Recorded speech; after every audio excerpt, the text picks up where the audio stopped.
Hello friends, welcome back to our channel study PYQ and this is Satyam Parmar. जो ये series चल रही है हमारी ज्योग्राफी से संबंधित PYQ प्लस MCQs की, उसको एक कदम आगे और बढ़ाएंगे। आज इसमें हम टॉप 50 क्वेश्चंस देखेंगे ज्योग्राफी से संबंधित, जो कि MCQ बेस्ड हैं आपके क्वेश्चंस। ये आपका टेस्ट 5 है।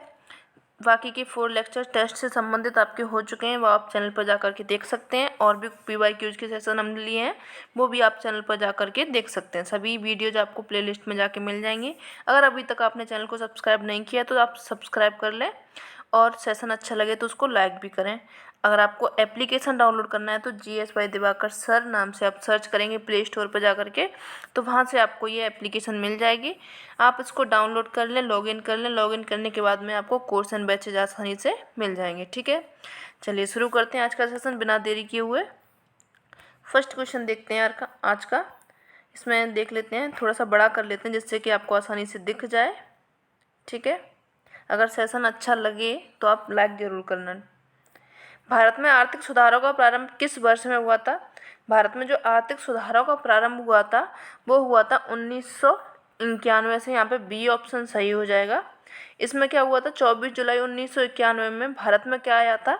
उदारीकरण जो आया था आपका, निजीकरण, वैश्वीकरण, इसकी नीति अपनाई गई थी। ग्लोबलाइजेशन, प्राइवेटाइजेशन, इन सब की नीति जो अपनाई गई थी वो कब अपनाई गई थी? 1991 में। तो यानी कि आर्थिक सुधारों का जो प्रारंभिक वर्ष हुआ था वो था आपका 1991। बी ऑप्शन यहाँ पे आपका सही हो जाएगा। ठीक है, चलिए नेक्स्ट देखते हैं। ये आपका असरसन रीजन का सवाल दिया गया है, इसको देख लेते हैं। अहमदाबाद रुग्ण सूती वस्त्र उद्योग का एक बड़ा केंद्र है। ठीक है, उद्योग के लिए अपेक्षित कपास और उसके चारों ओर काली मिट्टी वाले प्रदेश में बड़े पैमाने पर उगाई जाती है। ये भी ठीक है। तो यानी कि ये इसका कारण दिया गया है, ये कथन दिया गया है। तो अहमदाबाद क्यों सूती वस्त्र उद्योग का एक बड़ा केंद्र है? क्योंकि उसके जो चारों ओर क्या है, काली मिट्टी है, और उनके काली मिट्टी वाले प्रदेश हैं, बड़े पैमाने पर वहाँ पे उगाई जाती है क्या? कपास उगाई जाती है। इसकी वजह से वो सूती वस्त्र उद्योग के लिए एक बड़ा क्षेत्र है या फिर केंद्र है। तो ए और आर दोनों आपके सही हो जाएंगे तथा सही से इनकी व्याख्या भी हो जाएगी। बी ऑप्शन यहाँ पे सही हो जाएगा। ठीक है, चलिए बढ़ते हैं नेक्स्ट क्वेश्चन की ओर में। भूगर्भीय दृष्टि से भारत की सबसे पुरानी चट्टानें कहाँ पाई जाती हैं? सबसे पुरानी चट्टानें पूछी गई हैं आपकी। तो सबसे पुरानी चट्टानें मिलती हैं, वो मिलती हैं आपके कर्नाटक के धारवाड़ क्रम के क्षेत्र में मिलती हैं। आपकी सबसे पुरानी चट्टानें मिलती हैं। धारवाड़ इसको क्यों कहा गया है? क्योंकि जो कर्नाटक है, कर्नाटक का एक जिला है धारवाड़, वहाँ पे इस प्रकार की चट्टानें जो शैल हैं ज़्यादातर पाई जाती हैं, इसलिए उसको नाम ही दे दिया गया धारवाड़ क्रम की चट्टानें। ठीक है, चलिए नेक्स्ट देखते हैं। निम्नलिखित देशों में से किसकी स्थल सीमा भारत के साथ सबसे अधिक है? सबसे अधिक पूछी गई है, जो कि स्थलीय सीमा बनाती है, तो वो बनाता है आपका सबसे अधिक बांग्लादेश बनाता है। सी ऑप्शन यहाँ पे आपका सही हो जाएगा, बाकी के सभी हो जाएंगे। इसकी लंबाई कितनी बनाती है, मतलब बांग्लादेश की जो स्थलीय सीमा बनाता है वो बनाता है आपका 4096 किलोमीटर की सीमा ये बनाता है भारत के साथ में। ठीक है, चलिए नेक्स्ट क्वेश्चन बढ़ते हैं आगे की ओर। मूक घाटी आंदोलन जो संबंधित है, किससे संबंधित है ये मूक घाटी? ये संबंधित है आपका केरल से। मूक घाटी या फिर शांत घाटी भी इसको बोलते हैं, साइलेंट वैली, जो कि केरल में है। पश्चिमी घाट में ये पाई जाती हैं। तो मूक घाटी आंदोलन कहाँ पे आपका? केरल में है। ए ऑप्शन यहाँ पे सही हो जाएगा। चलिए नेक्स्ट देखते हैं। भारत की मुख्य भूमि दक्षिणी सीमा ये कहाँ से कहाँ तक पाई जाती है? तो ये पाई जाती है आपकी 8 डिग्री 4 मिनट उत्तरी अक्षांश है। ठीक है, मुख्य दक्षिणी सीमा पूछी गई है तो ये यही हो जाएगा। सी ऑप्शन यहाँ पे सही हो जाएगा। ठीक है, अगर द्वीपों सहित पूछा होता इसमें तो आपकी द्वीपों सहित ये हो जाती है आपकी 6 अंश 4 मिनट हो जाती, लेकिन यहाँ पे सिर्फ मुख्य भूमि की पूछी गई है तो मुख्य भूमि की हो जाएगी 8 अंश 4 मिनट उत्तरी सीमा। सही ऑप्शन हो जाएगा आपका, सी आंसर सही हो जाएगा। ठीक है, चलिए नेक्स्ट क्वेश्चन बढ़ते हैं। निम्नलिखित में से किसने भारत की सबसे बड़ी नदी द्वीप कौन सा है? सबसे बड़ा नदी द्वीप पूछा गया है तो वो आपका है माजुली द्वीप। डी ऑप्शन यहाँ पे सही हो जाएगा आपका, बाकी के सभी ऑप्शन गलत हो जाएंगे। ठीक है, चलिए नेक्स्ट क्वेश्चन देखते हैं। भारत के शुष्कतम स्थान का नाम बताएं। जो भारत का सबसे शुष्क स्थान है, यानी कि जहाँ पे वर्षा बहुत ही कम होती है, तो वो कौन सा क्षेत्र है? वो है आपका जैसलमेर। यहाँ पे वर्षा बहुत कम होती है। जो वार्षिक वर्षा होती है जैसलमेर, वहाँ पे लगभग 5 सेंटीमीटर की वर्षा देखने को मिलती है। कितने? एक वर्ष में जो वार्षिक वर्षा बताई गई इसकी कितनी है? 5 सेंटीमीटर है। ठीक है, तो देख सकते हैं आप यहाँ पे कितना ड्रॉट रहता होगा, कितना सूखा रहता होगा। चलिए नेक्स्ट देखते हैं। लखीमपुर खीरी में स्थित दुधवा नेशनल पार्क किसके लिए प्रसिद्ध है? पहले तो आप ये जान लीजिए लखीमपुर खीरी है कहाँ पे, तो ये है आपका यूपी में। ठीक है, लखीमपुर खीरी स्थित है आपका यूपी में। यूपी में आपका पार्क है दुधवा नेशनल पार्क, जो कि प्रसिद्ध है आपका किसके लिए? बाघ के लिए। सी ऑप्शन यहाँ पे सही हो जाएगा। लखीमपुर खीरी प्रसिद्ध है, लखीमपुर खीरी में प्रसिद्ध है दुधवा नेशनल पार्क, ये प्रसिद्ध है बाघ के लिए। ठीक है, एक और इसमें उत्तर प्रदेश में है चंद्रप्रभा अभ्यारण्य, जो कि चंदौली जिले में है। कहाँ पे? चंदौली जिले में चंद्रप्रभा है। ठीक है, चलिए नेक्स्ट क्वेश्चन बढ़ते हैं। यहाँ तक अगर किसी क्वेश्चन में आपको डाउट हो तो आप हमें कमेंट कर सकते हैं, आपके जो डाउट होंगे वो क्लियर हो जाएंगे। ठीक है, चलिए आगे बढ़ते हैं। भारत और पाकिस्तान के बीच की सीमा है, जो भारत और पाकिस्तान के बीच की सीमा वो है आपकी आरोपित सीमा।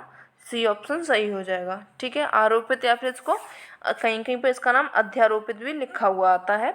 तो दोनों ही ऑप्शन आपके जो दोनों ही नाम है आरोपित या फिर अध्यारोपित, दोनों सही हो जाएंगे। ठीक है, चलिए बढ़ते हैं नेक्स्ट क्वेश्चन की ओर में।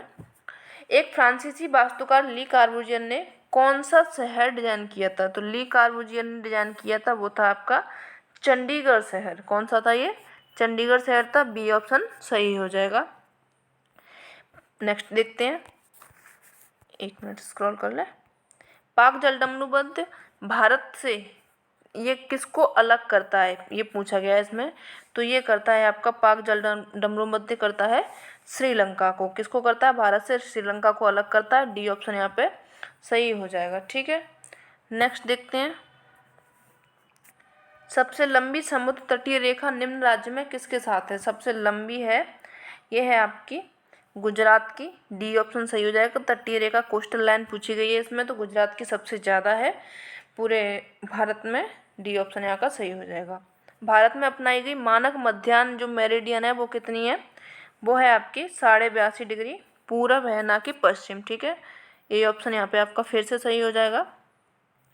निम्नलिखित में से किसे पूरब का मैनचेस्टर कहा जाता है? तो पूरब का मैनचेस्टर कहा जाता है आपका, एक मिनट ऊपर कर लें इसको, ओसाका को कहा जाता है पूरब का मैनचेस्टर।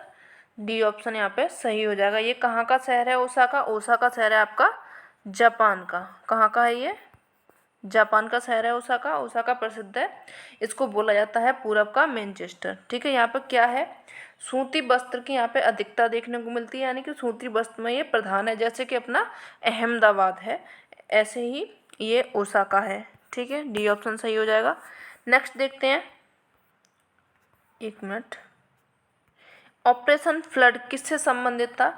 जो ऑपरेशन फ्लड था वो संबंधित था आपकी दूध उपलब्धता, यानी कि शहरों में दूध की उपलब्धता में सुधार लाने के लिए ऑपरेशन फ्लड चलाया गया था। और कुछ जो कृषि क्रांतियाँ भी चली थी खाद्यान्न के लिए या फिर कई जगह दूध के लिए, जैसे कि हरित क्रांति चली थी आपकी खाद्यान्न उत्पादन के लिए, नीली क्रांति चली थी मत्स्य उत्पादन के लिए, भूरी क्रांति चली थी उर्वरक उत्पादन के लिए, रजत क्रांति चली थी अंडा उत्पादन के लिए, एंड श्वेत क्रांति चली थी ये आपके दुग्ध उत्पादन के लिए। तो इस तरह से काफ़ी सारी क्रांतियाँ चली, उसी में से एक ऐसे ऑपरेशन फ्लड भी आया जो कि किस लिए संबंधित था? शहरों में, ये आप याद रखेंगे, शहरों में दूध की उपलब्धता में सुधार लाने के लिए ऑपरेशन फ्लड चलाया गया था। ठीक है, चलिए बढ़ते हैं नेक्स्ट क्वेश्चन की ओर में। मानव गतिविधियाँ जो आय उत्पन्न करती हैं उन्हें क्या कहते हैं? जो मानव गतिविधियाँ होती हैं, इंसान के द्वारा जो करी गई गतिविधियाँ कोई भी कार्य करता है वो उनसे आय उत्पन्न होती है, तो उसको बोला जाता है आर्थिक गतिविधियाँ। ठीक है, बी ऑप्शन यहाँ पे सही हो जाएगा। काफ़ी इजी क्वेश्चन है ये आपका, आप समझ ही जाओगे। जो जिनसे आय मिल रही है, आय आपकी आर्थिक से ही संबंधित हो जाएगी, ना कि जैविक, भौतिक एवं राजनीतिक, इन सभी से संबंधित नहीं होगी। बी ऑप्शन यहाँ पे सही हो जाएगा। ठीक है, चलिए नेक्स्ट क्वेश्चन देखते हैं। किसी भी विकसित अर्थव्यवस्था में सबसे अधिक रोजगार होता है, तो ये पूछा गया है जो कोई स्टेट है या फिर अर्थव्यवस्था जो विकसित है, डेवलप्ड है, उस अर्थव्यवस्था में सबसे अधिक जो रोजगार होता है कौन से क्षेत्र में होता है जब वो विकसित होता है? तो वहाँ के लोग अगर तटीय क्षेत्र से जुड़े होते हैं ना, तो वो जगह जल्दी डेवलप्ड होती है। तो तटीय क्षेत्र में ये लोग होते हैं। तटीय क्षेत्र में कौन कौन से लोग आ जाते हैं, जैसे कि उसमें आ जाएंगे आपके यातायात सेवाएं हो जाती हैं, बैंकिंग सेवाएं हो गई, व्यापार की सेवाएं हो गई, वाणिज्य सेवाएं, संचार, ये सभी किस में आ जाएंगे, आपके तृतीयक में आ जाएंगे। अगर इन सभी में लगे हुए हैं तो वो अर्थव्यवस्था आपकी डेवलप्ड हो जाएगी या फिर हो चुकी है। ठीक है, ए ऑप्शन यहाँ पर सही हो जाएगा। नेक्स्ट क्वेश्चन देखते हैं, लकड़ी काटने का व्यवसाय किस श्रेणी में आता है। अगर कोई इंसान लकड़ी काटता है तो वो कौन सा व्यवसाय कर रहा है, वो कर रहा है आपका प्राथमिक व्यवसाय। ठीक है, सी ऑप्शन सही हो जाएगा। आर्थिक भूगोल किस विषय की शाखा है। आर्थिक भूगोल आपकी जो शाखा है वो किससे संबंधित है, ये संबंधित है आपके मानव भूगोल से। ए ऑप्शन सही हो जाएगा, क्योंकि अगर आपको पता होगा तो जो भूगोल है, भूगोल की 2 शाखाएं प्रधान हैं, उनके बाद में जो उप शाखाएं इनकी जुड़ी हुई हैं, जैसे कि पहली शाखा हो गई भूगोल की मानव भौतिक भूगोल और दूसरी हो गई मानव भूगोल। तो मानव भूगोल में आपके आ जाएंगे कई सारे विषय वस्तु, जैसे सांस्कृतिक भूगोल हो जाएगा, राजनीतिक भूगोल हो जाएगा, आर्थिक भूगोल हो जाएगा, जनसंख्या भूगोल हो जाएगा, प्रादेशिक भूगोल हो जाएगा, आवासीय भूगोल हो जाएगा। ये सब किस में आ जाएंगे, आपके मानव भूगोल में संबंधित।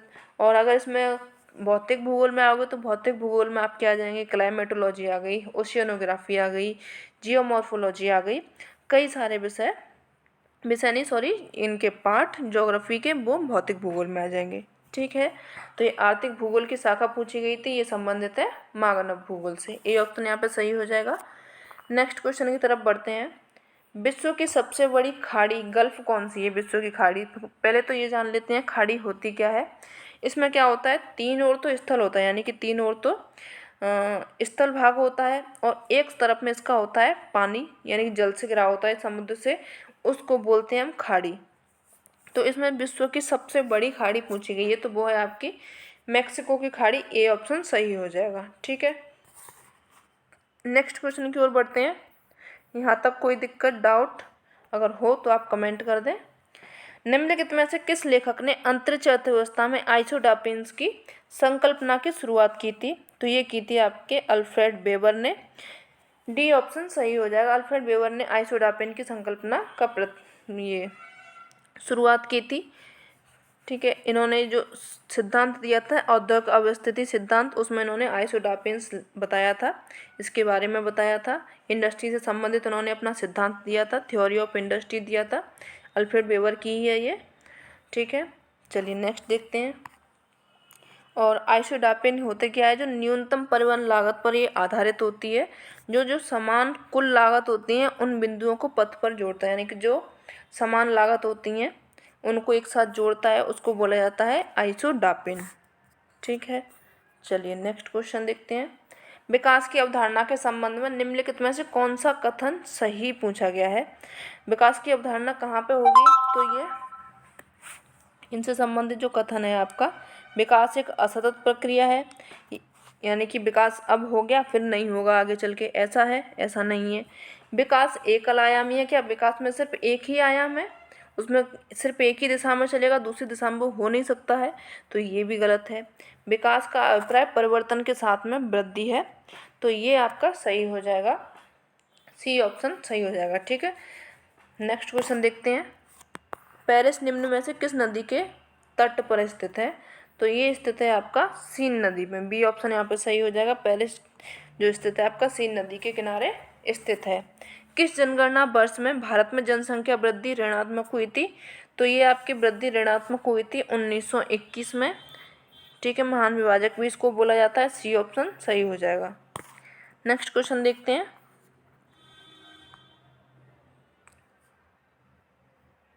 चलिए बढ़ते हैं। निम्नलिखित में से किस अक्षांशीय कटिबंध को जनसंख्या की गुत्थी के रूप में जाना जाता है। वो कौन सा, यानी कि जहाँ पे जनसंख्या ज़्यादा पाई जाती है, यानी कि जहाँ पे जनसंख्या का आवास काफ़ी घना है, तो वो कौन सा अक्षांश है। तो वो है आपका 20 डिग्री से 40 डिग्री नॉर्थ अक्षांश है। यहाँ पे जनसंख्या गुत्थी के नाम से जाना जाता है, क्योंकि यहाँ पे जनसंख्या आपको काफ़ी देखने को मिलेगी। 50% से अधिक जनसंख्या का कहाँ पे निवास करती है, वो जो करती है आपकी 20 डिग्री से 40 डिग्री नॉर्थ अक्षांश में, यानी कि नॉर्थ लैटिट्यूड में देखने को मिलती है, वहीं पे निवास करती है 50% से अधिक जनसंख्या। ठीक है, नेक्स्ट क्वेश्चन देखते हैं। अनुकूलतम जनसंख्या सिद्धांत के प्रतिपादक कौन थे? अनुकूलतम जनसंख्या जो दिया था एडविन केनन ने दिया था, बी ऑप्शन यहाँ पर सही हो जाएगा। और इसकी संकल्पना जो दी थी अनुकूलतम जनसंख्या की, सबसे पहले दी थी सिजविक ने, जो कि कौन थे? एक अर्थशास्त्री थे। जो अनुकूलतम जनसंख्या की संकल्पना सबसे पहले दी थी सिजविक ने, और इसका सिद्धांत दिया था एडविन केनन ने। ठीक है, नेक्स्ट क्वेश्चन। प्रादेशिक भूगोल भूगोल का क्रोध है, यह कथन किसने दिया था? तो ये दिया था आपके प्रादेशिक भूगोल का बाइडल डीला ब्लॉस ने दिया था। यहाँ पे सी ऑप्शन सही हो जाएगा। ठीक है, प्रादेशिक भूगोल भूगोल का क्रोध है, ये किसने दिया था? बाइडल डीला ब्लॉस ने। इनका पूरा नाम है बाइडल डीला ब्लॉस, लेकिन कभी कभी शॉर्ट में लिखा आता है ब्लॉस। इनको जाना जाता है संभववाद की विचारधारा के, इनको जन्मदाता भी इनको कहा जाता है संभववाद, यानी कि इन्होंने शब्द दिया था विचारधारा, इन्होंने इनसे ही संबंधित है संभववाद की। नेक्स्ट क्वेश्चन देखते हैं। ये लो आगे क्वेश्चन ही मिल गया।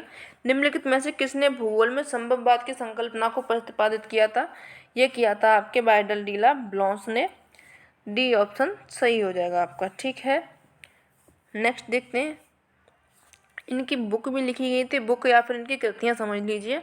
मानव भूगोल के सिद्धांत लिखा था इन्होंने, और फ्रांस का भूगोल भी इन्होंने ही लिखा था, और बाकी का इनको संभववाद के जनक के रूप में जाना जाता है। ठीक है, चलिए नेक्स्ट बढ़ते हैं। रुको और जाओ निश्चयवाद को किसने प्रस्तुत किया था? रुको और जाओ निश्चयवाद दिया था आपके गिफिट टेलर ने। सी ऑप्शन सही हो जाएगा आपका, बाकी के सारे रॉन्ग हो जाएंगे, यानी कि गलत हो जाएंगे। ठीक है, नेक्स्ट देखते हैं। उन्होंने जो टेलर महोदय थे, उन्होंने नियतिवाद का समर्थन किया था, और मानव द्वारा जो वातावरण में उसमें परिवर्तन होता है, मानव के द्वारा जो ह्यूमन बींग्स होते हैं उनके द्वारा पर्यावरण में परिवर्तन होता है, ये इस बात को उन्होंने स्वीकार किया था। और इसी बात को उन्होंने बोला था कि ये क्या है? वैज्ञानिक निश्चयवाद है। इसे नव निश्चयवाद या फिर रुको और जाओ नियतिवाद भी उन्होंने कहा था। ठीक है, मानव जो है ट्रैफिक पुलिस की तरह कार्य करता है, ये किसने कहा था? गिफिट टेलर ने कहा था। सी ऑप्शन सही हो जाएगा। इनका भी ये पूछा जाता है, मानव ट्रैफिक पुलिस की तरह कार्य करता है, ये किसने दिया था? तो ये दिया था आपके गिफिट टेलर ने। चलिए बढ़ते हैं नेक्स्ट क्वेश्चन की ओर। किस विचारधारा संप्रदाय ने सर्वप्रथम संभववाद विकसित किया था? संभववाद आपका विकसित किसने किया था? ये संप्रदाय पूछा गया, यानी कौन से स्कूल ऑफ थॉट से लिया गया था? ये लिया गया था आपके फ्रांसीसी संप्रदाय से, क्योंकि जो बाइडल डीला ब्लॉस थे कहाँ के थे? वो फ्रांस के थे। ठीक है, तो इन्होंने ही संभववाद का दिया था। और भी संभववाद के जो विचारक हैं कई सारे हैं, जैसे कि लुशियन फेब्रे है, बाइडल डीला ब्लॉस है, जीन ब्रून्स है, ईसा बोमेन है।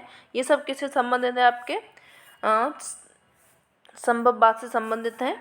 कौन कौन से नाम याद एक बार फिर से सुन लीजिए। लुशियन फेब्रे हो गया, बाइडल डीला ब्लॉस हो जाएगा, जीन ब्रून्स है, ईसा बोमेन है। ये नाम आपके पूछे जाते हैं कि कौन से जो विचारक हैं जो कि इससे संबंधित हैं या फिर इससे संबंधित नहीं है। इस टाइप के क्वेश्चंस आते हैं, तो आप ये याद रखना। चलिए नेक्स्ट क्वेश्चन देखते हैं। ज्योग्राफी शब्द किसने पेश किया था? ज्योग्राफी शब्द जो आपका पेश किया था वो सबसे पहले किया था इराटोस्थेनीज ने। सी ऑप्शन यहाँ पे आपका सही हो जाएगा। ठीक है, जो इराटोस्थेनीज है इनको किस लिए जाना जाता है? इन्होंने पृथ्वी की परिधि को मापने के लिए साइने एवं अलेक्जेंड्रिया का परीक्षण किया था। दोनों के बीच की दूरी बताई थी, 5000 स्टेडिया इन्होंने बताया था। वास्तव दूरी कितनी निकली थी? 4530 स्टेडिया ही है, यानी कि लगभग समान ही आया। और इन्होंने जो पृथ्वी को माना था गोलाकार माना था। इराटोस्थेनीज ने कैसा माना था? गोलाकार रूप में माना था। ठीक है, चलिए बढ़ते हैं नेक्स्ट क्वेश्चन की ओर में।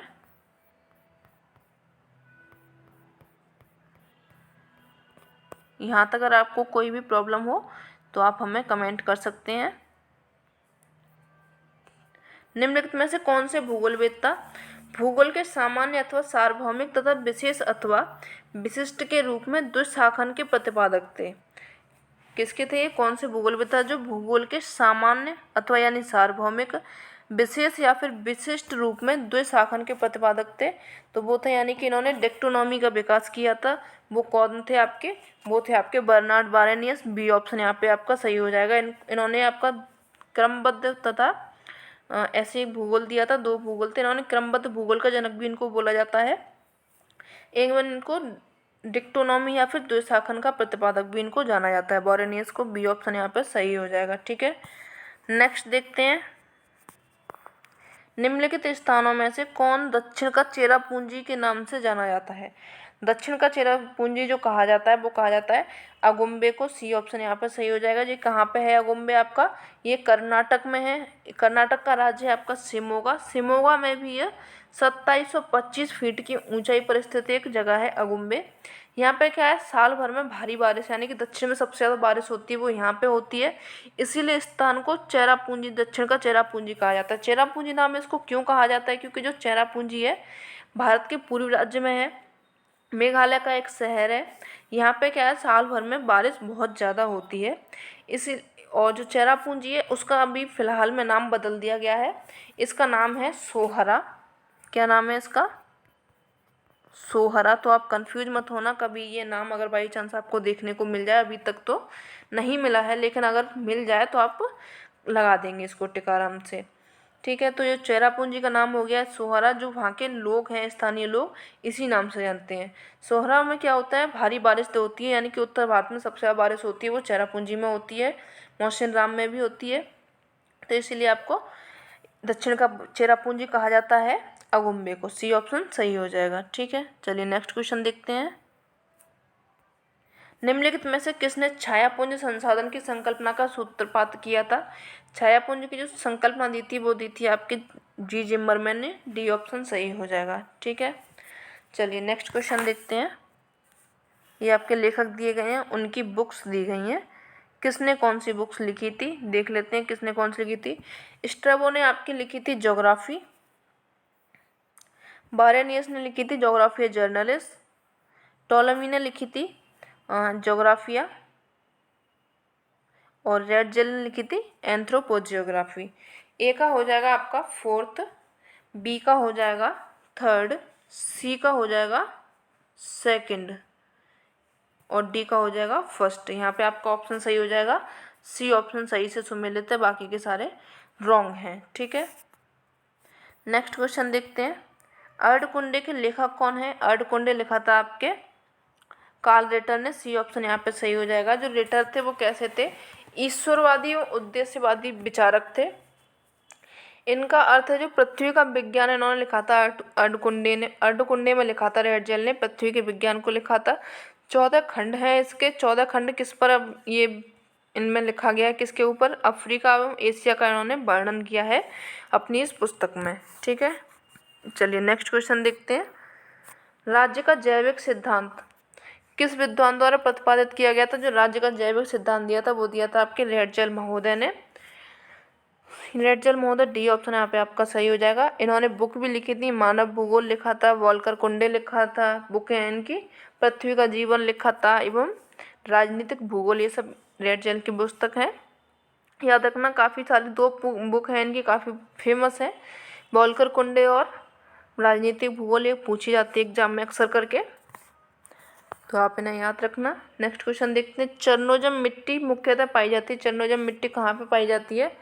ये पाई जाती है आपकी स्टेपीज घास के मैदानों में चरनोजम मिट्टी का अधिकता देखने को मिलती है। चरनोजम को एक नाम से और बुलाया जाता है, रेगुर मिट्टी भी इसको बोला जाता है, जो कि किसके लिए आपकी ज़्यादा फेमस होती है या फिर किसके लिए ज़्यादा उपयुक्त होती है?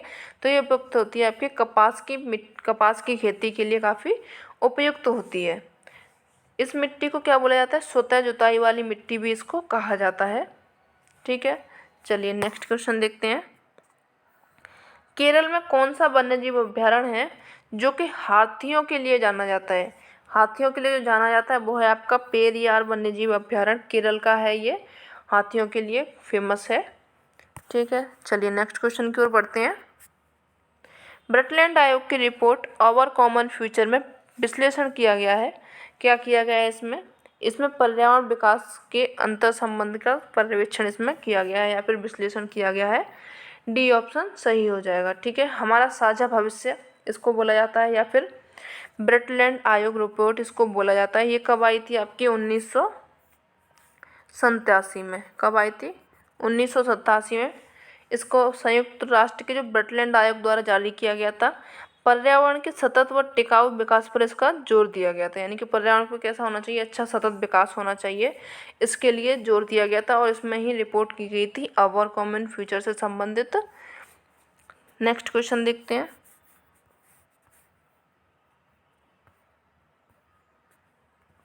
निम्नलिखित में से कौन सा विषय जनसंख्या एवं मानव समुदाय को महत्वपूर्ण आंकड़ों के अध्ययन से संबंधित है? कौन सा विषय है वो है आपका जनांकिकी। ये संबंधित है मानव समुदाय के महत्वपूर्ण आंकड़ों से संबंधित है, जनसंख्या एवं मानव के जो समुदाय हैं, तो वो हो जाएगा आपका जनांकिकी।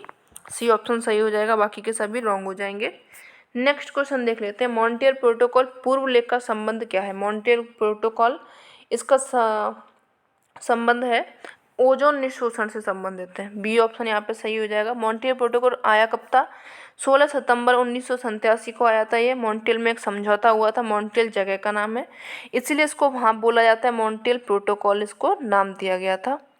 ये किससे संबंधित था? जब ओजोन छिद्र हुआ था, अभी भी है अंटार्कटिका में, उसमें चिंता हुई, उसके निवारण के लिए एक प्रोटोकॉल बुलाया, बैठक बुलाई गई, जिसको के नाम दिया गया मॉन्ट्रियल प्रोटोकॉल। और उसमें ये घोषणा की गई या फिर तय किया गया कि 16 सितंबर को अंतर्राष्ट्रीय ओजोन संरक्षण दिवस के रूप में मनाया जाएगा। किसमें मनाया जाएगा?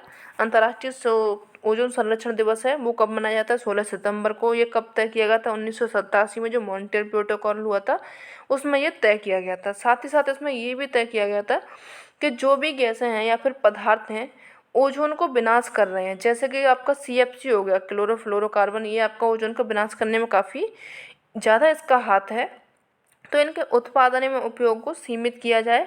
ये सभी इसमें इस तरह के प्रस्ताव रखे गए ओजोन के निशोषण के लिए। ठीक है, बी ऑप्शन सही हो जाएगा। नेक्स्ट क्वेश्चन देखते हैं। जंतु विसर्जन के निम्नलिखित प्रकारों में कौन सा एक दीर्घकालिक सूखा का कारण होता है? जो सूखा का कारण होता है वो होता है आपका बलात् विसरण। ठीक है, ए ऑप्शन यहाँ पे सही हो जाएगा। जो जंतु विसरण के निम्नलिखित प्रकारों में से कौन सा दीर्घकालिक सूखा होता है?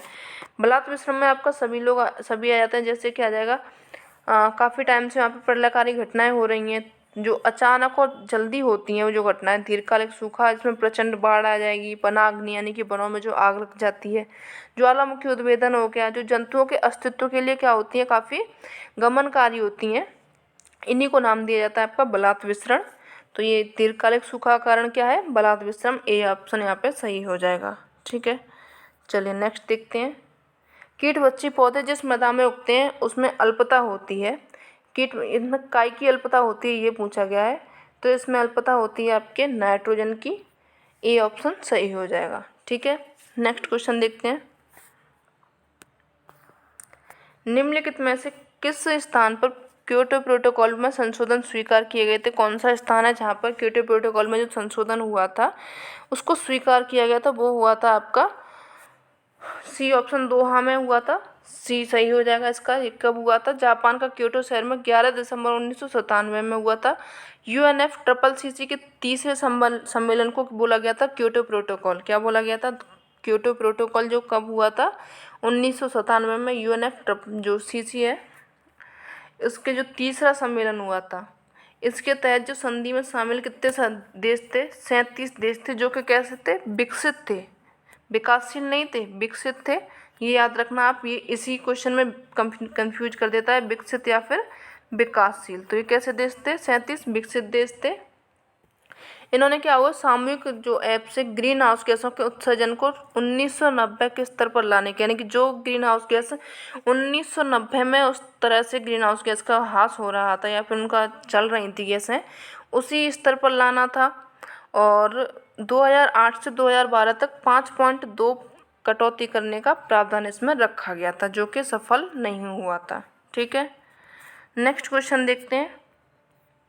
निम्नलिखित में से कौन महाद्वीपीय ढाल का सही औसत ढाल कौन है? महाद्वीपीय जो ढाल है उसका सही जो औसत ढाल है वो होता है 2 से 5 के बीच में होता है, लेकिन इसमें 1-1 दिया है, तो इसका बीच का हम देख लेते हैं। बी ऑप्शन यहाँ पर सही हो जाएगा, 4 डिग्री हो जाएगा महाद्वीपीय ढाल का सही औसत ढाल कौन। ठीक है, नेक्स्ट क्वेश्चन देखते हैं। हिंद महासागर की जो औसत है गहराई कितनी है? हिंद महासागर की औसत गहराई है आपकी 4000 मीटर है। सी ऑप्शन सही हो जाएगा। ठीक है, नेक्स्ट क्वेश्चन देखते हैं। अटलांटिक महासागर की औसत गहराई पूछी गई है। इसकी औसत गहराई है आपकी 3900 या फिर 3000 है इसकी औसत गहराई। नहीं सॉरी, अटलांटिक महासागर की पूछी है ना। हाँ, तो अटलांटिक महासागर की 3900 मीटर की गहराई है। डी ऑप्शन यहाँ पे सही हो जाएगा। ठीक है, नेक्स्ट क्वेश्चन देखते हैं। लास्ट क्वेश्चन है आज का। निम्नलिखित में से कौन महासागरीय नितल का सर्वाधिक विस्तृत या फिर उच्चावच मंडल है? वो कौन सा है सबसे ज़्यादा? वो है आपका गहरा सागरीय मैदान या फिर गहरा महासागरीय मैदान। ये सबसे सर्वाधिक विस्तृत उच्चावच है, सबसे ज़्यादा बड़ा है ये महासागरों में। बजाय किसके? मग्न तट, मग्न ढाल, मग्न गर्त, इन सबसे ज़्यादा मैदान किसका है? महासागरीय मैदान का है। सी ऑप्शन यहाँ पे सही हो जाएगा, बाकी के सभी रॉन्ग हो जाएंगे। ठीक है, तो आज के सेशन में सिर्फ इतना ही। सेशन कैसा लगा ज़रूर बताएं। अगर अच्छा लगा हो तो अपने फ्रेंड्स को शेयर करें, इसको चैनल को लाइक कर लें। अगर अभी तक आपने सब्सक्राइब नहीं किया है तो सब्सक्राइब भी कर लें। मिलते हैं ऐसे ही नेक्स्ट सेशन में, तब तक के लिए धन्यवाद।